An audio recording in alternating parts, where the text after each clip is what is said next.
Muy buenas tardes, ¿cómo andan? Estamos entonces para trabajar en el tema de la antropología filosófica. Tenemos que trabajar, o trabajaremos mejor dicho, en 3 videos distintos. Este video introductorio, a mero repaso de lo que vimos en la clase anterior. Y luego sí con 3 nuevos videos introduciéndonos en esto del misterio del ser humano. Por eso nos vamos a dirigir entonces sí a nuestro notepad, pero para eso me voy a ir achicando. Me voy a ir ubicando aquí arriba y luego vamos a abrir los apuntes para charlar acerca de esta clase. Como veremos, lo que tenemos que hacer es lo siguiente. Si recuerdan, en la clase anterior vimos 3 grandes preguntas. La primera era qué era la antropología filosófica. La segunda, por qué antropología filosófica era una carrera de la Facultad de Ciencias Económicas. Y la tercera pregunta, ¿cómo estudiaremos antropología filosófica en este curso? A saber, hagamos un breve repaso de lo que significa antropología filosófica y lo que dijimos en la clase anterior. En principio empezamos hablando de que la antropología es una ciencia y como ciencia estudia de alguna forma con un objeto de estudio particular, podríamos decir el antropos, que es el ser humano. Este ser humano lo estudia en relación con la cultura, lo estudia en relación con los otros o con la cuestión de lo social.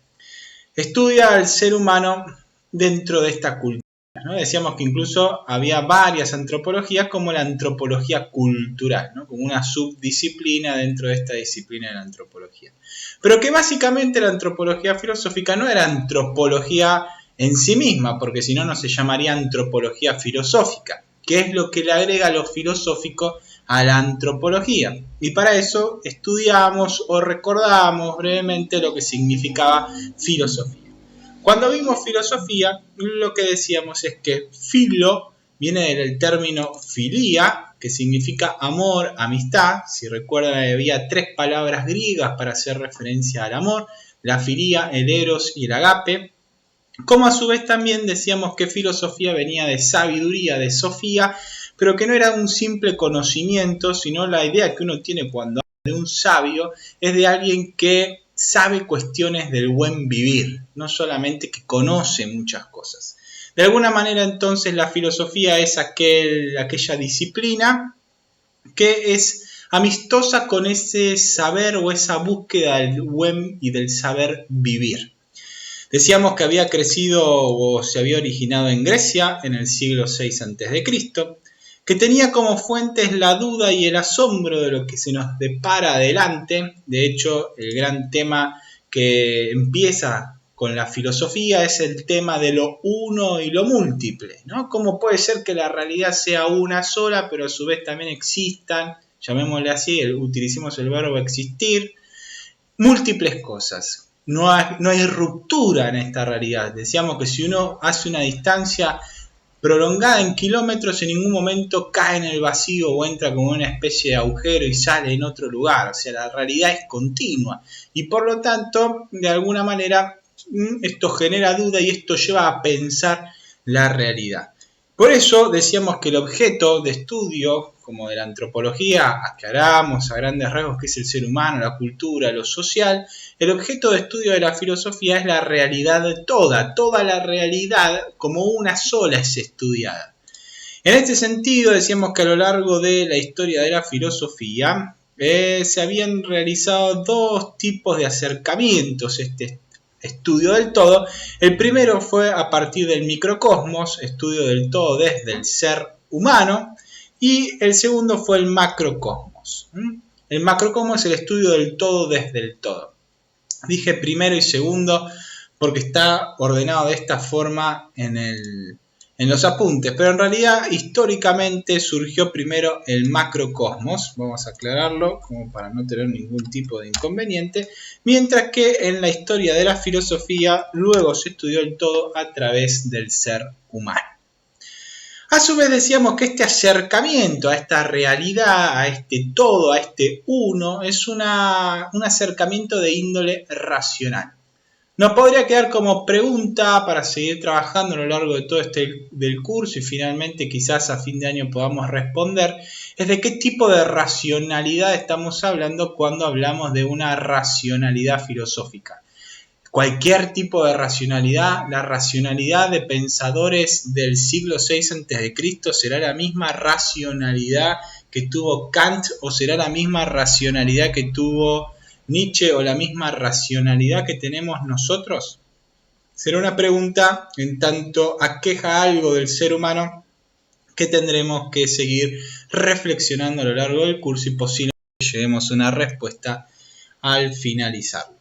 Segunda pregunta que vimos, decíamos, ya definimos antropología filosófica, pero ¿qué tiene que ver la antropología filosófica en una carrera que tenga que ver o que esté inscrita dentro de la Facultad de Ciencias Económicas?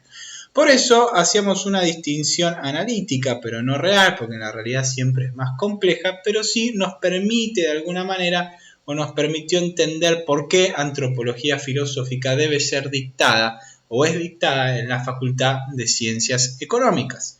En principio decíamos que todo sistema económico tiene de alguna forma alguna antropología filosófica por detrás, es decir, hay una concepción del ser humano, cómo está constituido, cuál es su identidad más profunda, cuál es su capacidad de conocer la realidad, qué es la verdad, qué es la belleza, hacia dónde apunta el ser humano, ¿no? Preguntas básicas que van a ser el sustento de esta economía, que no es algo que se encuentra deshumanizada, sino justamente son los seres humanos los que administran esta econo o esta oikia, esta casa, ¿no? La administración de lo común, la administración de la casa, de ahí economía.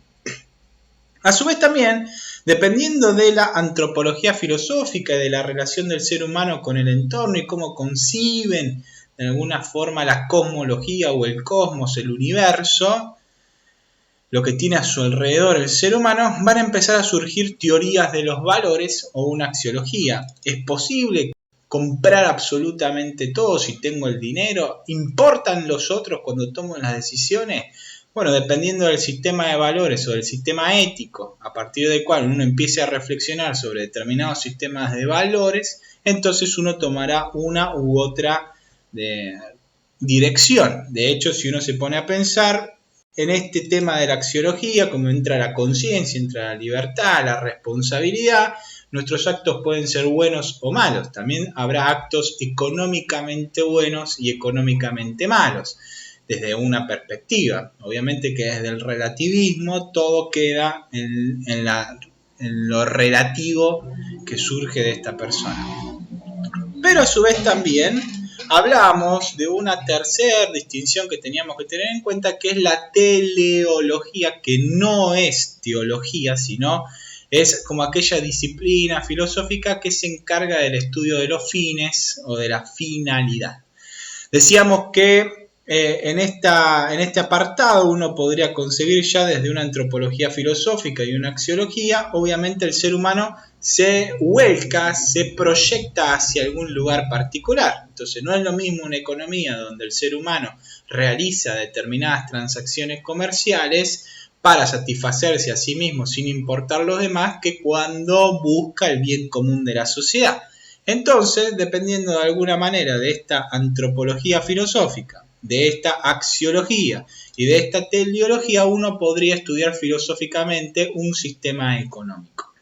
Es un sistema económico, decíamos, donde hay una antropología de índole más bien individualista, donde hay una axiología que tienda más a fundamentar el relativismo y que a su vez también una teleología donde lo único que busco con mi ejercicio económico es obtener un dinero para mi bien personal sin importarme los demás, de forma desinteresada de lo que le pasa al otro, en un sistema económico muy distinto a aquel donde hay una antropología comunitaria, donde me conciba como un ser social, donde hay una ética del nosotros, no solamente lo que me hace bien a mí es lo bueno, sino que a su vez también trabajaremos en conjunto por el bien común, lo que no significa que no tenga mi propio beneficio, pero ese beneficio debe estar supeditado al bien común de la sociedad.